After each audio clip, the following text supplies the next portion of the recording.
আমাৰ অসমত যিবিলাক ফৰেনাৰ্ছ ট্ৰিব্যুনেল আছে তাতে বহুত কেছ পেণ্ডিং হৈ আছে এই কেছবিলাকৰ ভিতৰত ২৮,০০০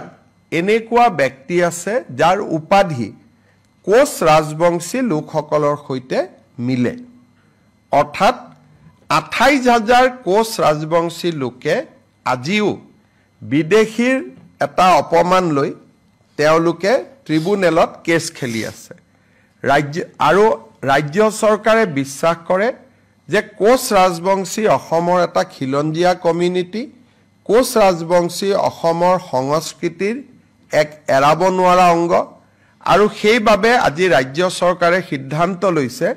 যে কোচ ৰাজবংশী লোকসকলৰ বিৰুদ্ধে যি বিদেশী ন্যায়াধিকৰণত কেছ চলি আছে বা তেওঁলোকৰ নামৰ বিপৰীতে যে ডি ভোটাৰ লাগি আছে তাক তৎকালীনভাৱে এই গোচৰবোৰ প্ৰত্যাহাৰ কৰিবলৈ আজি ৰাজ্য চৰকাৰে সিদ্ধান্ত লৈছে এইটো এটা কোচ ৰাজবংশী কমিউনিটি বহুত দিন তেওঁলোকে কষ্ট খালে